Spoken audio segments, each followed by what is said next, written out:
আসসালামু আলাইকুম। ফাজাল আমলের অনলাইন তালিম থেকে পড়া হচ্ছে, তালিম শুরু করা হচ্ছে। হেকাতে সাহাবা থেকে পড়া হচ্ছে সপ্তম অধ্যায়, বীরত্ব, সাহসিকতা ও মৃত্যুর আগ্রহ। যাহার অনিবার্য ফল হইল বীরত্ব, কেননা মানুষ যখন মৃত্যুকে বরণ করিয়া নেই তখন সবকিছুই করিতে পারে। সব রকম কাপুরুষতা চিন্তা ভাবনা বাঁচিয়া থাকার জন্যই হইয়া থাকে। যখন মৃত্যুর শোক ও আগ্রহ পয়দা হইয়া যায় তখন না সম্পদের মহব্বত থাকে, না শত্রুর ভয় থাকে। হাই, এই সমস্ত সত্যবাদীদের অছিলায় যদি আমরাও এই দৌলত নসিব হই। এক, ইবনে জাহশ ও ইবনে সাদের দোয়া। হযরত আব্দুল্লাহ ইবনে জাহশ রাদিয়াল্লাহু আনহু উহুদের যুদ্ধে হযরত সাদ ইবনে আবি ওয়াক্কাস রাদিয়াল্লাহু আনহুকে বললেন, হে সাদ, চলো আমরা একসঙ্গে মিলিয়া দোয়া করি। প্রত্যেকেই নিজ প্রয়োজনে অনুসারে দোয়া করিব এবং অপরজন আমিন বলিবে, কেননা এইভাবে দোয়া কবুল হওয়ার সম্ভাবনা বেশি। উভয়টি এক কোণে যাইয়া দোয়া করিলেন। প্রথমে হযরত সাদ রাদিয়াল্লাহু আনহু দোয়া করিলেন, হে আল্লাহু, আগামীকাল যখন যুদ্ধ হইবে তখন আমার মোকাবেলায় একজন বড় বীরত্বকে নির্ধারণ করিও, যে আমার উপরে কঠিন হামলা করিবে আর আমিও তাহার উপর জোরদার হামলা করিব। অতঃপর তুমি আমাকে তাহার উত্তর জয়ী করিও আর আমি তাহাকে তোমার রাস্তায় হত্যা করিব এবং তাহার গনিমত লাভ করিব। হযরত আব্দুল্লাহ রাদিয়াল্লাহু আনহু বলিলেন, আমিন।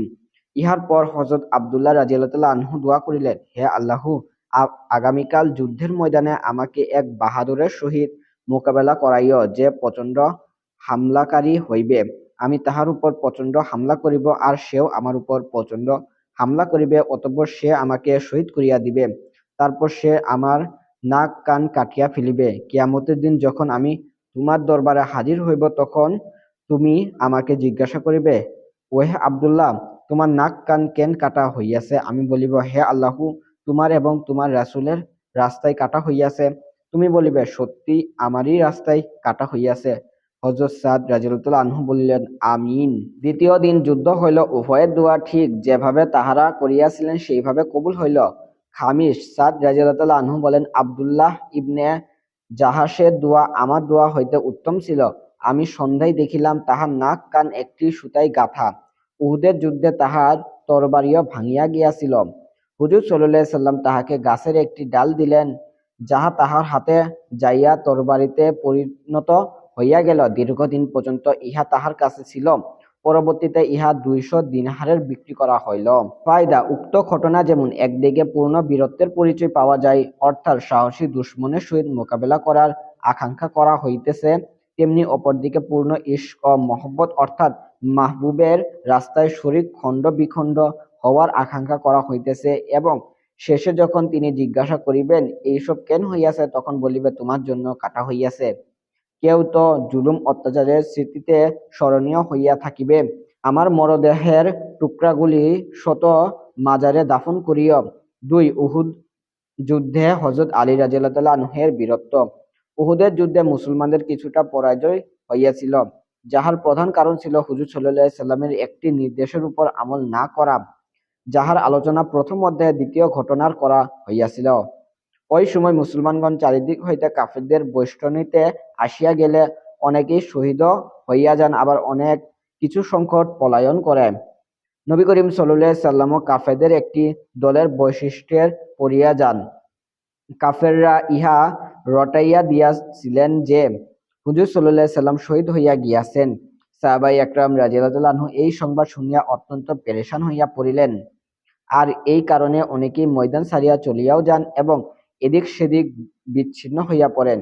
হযরত আলী রাদিয়াল্লাহু আনহু বলেন, কাফেররা যখন মুসলমানদেরকে ঘিরিয়া ফেলিল এবং নবী করিম সাল্লাল্লাহু আলাইহি সাল্লামও আমার দৃষ্টি হইতে আড়াল হইয়া গেল, তখন আমি সর্বপ্রথম তাহাকে জীবিতদের মধ্যে তালাশ করিলাম, সেখানে পাইলাম না। অতঃপর শহীদদের মধ্যে যাইয়া খুঁজিলাম, সেখানেও তাহাকে পাইলাম না। তখন আমি মনে মনে বলিলাম যে হুজুর সাল্লাল্লাহু আলাইহি সাল্লাম যুদ্ধক্ষেত্র হইতে পলায়ন করিবেন, ইহা তো কখনো হইতে পারে না।